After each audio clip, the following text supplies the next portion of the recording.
கர்த்தருடைய பரிசுத்த நாமத்துக்கு ஸ்தோத்திரம். கர்த்தர் அடியாரை ஒரு சாட்சியாய் நிறுத்தனுக்காக கோடான கொடி ஸ்தோத்திரங்களையும் நன்றிகளையும் ஏறெடுக்கிறேன். கடந்த மாதெல்லாம் கண்மணி போல கிருபையாக பாதுகாத்து இந்த 6வது மாதத்திலும் காண கர்த்தர் கிருபை செய்தார். இந்த முதல் வாரத்தில் கொண்டு வந்த கிருபைக்காக கோடான கொடி நன்றி. கடந்த நாட்கள் கூட ரொம்ப கஷ்டமான நாட்களாக தான் இருந்தது. ஆனாலும் அதிலிருந்து கர்த்தர் கிருபையா தேவைகளை சந்திச்சாரு. பிள்ளைகள் கூட பாதி ஃபீஸ் கட்ட கர்த்தர் கிருபை செய்தாரு. கடைசி நாளாயிடுச்சு, ஃபீஸ் கட்ட முடியலன்ட்டு ஒரு வருத்தம் இருந்தது. ஆனாலும் அவருக்கு போனஸ் கொடுக்கவே இல்லை இந்த வருஷம் ஃபுல்லா. ஆனா அதை இப்போ கொடுக்க கர்த்தர் கிருபை செய்தாரு. அதுல ஃபீஸ் கட்டும் கர்த்தர் கிருபை செய்தாரு. அம்மா கூட உடம்பு சரியில்லாம இருந்தாங்க. ஒரு நாள் அவங்க உடம்பு சரியில்லைன்னு சொல்லிட்டு வேதத்தை எடுத்து வாசிக்கும் போது ஏசாயாவில் ஆண்டவர் ஒரு வசனத்தை கொடுத்தாரு.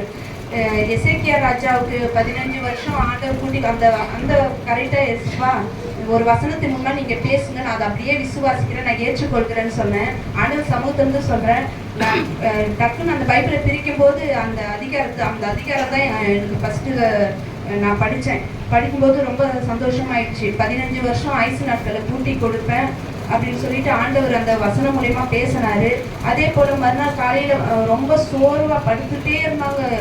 ரொம்ப கஷ்டமா இருந்து பார்க்கறதுக்கு. முகல ஒரு மாதிரி சப்பையாயிட்டு டல்லா இருந்தாங்க. எனக்கு ரொம்ப ஒரு மாதிரி வேதனையா இருந்தது. ஆனாலும் அந்த வசனம் மூலயமா ஆண்டவர் பேசினாரு. மறுநாள் பார்த்தா நல்லா எழுந்து உட்கார்ந்தாங்க. ஆனாலும் அடிக்கடி சோர்வா தான் இருக்காங்க. ஆனால் இந்த வெயில்னால அவங்க அந்த மாதிரி ஆயிடுறாங்க. வெயில் இல்லைன்னா நல்லா நடந்து போவாங்க வருவாங்க. வெயில்னால ரொம்ப டயர்ட் ஆயிடுறாங்க. அவங்களுக்காகவும் ஜெபித்து கொள்ளுங்க. ஆண்டவர் ஆனால் வசனத்தை கொடுத்தாரு, அவங்க சுகமாக்கணும்னா அதே போல் நல்ல சுகபல ஜீவனை கொடுத்தாரு. அதே மாதிரி கடந்த 3ஆம் தேதி கூட எனக்கு பிறந்த நாளுக்கான கர்த்தர் கிருபை செய்தாரு.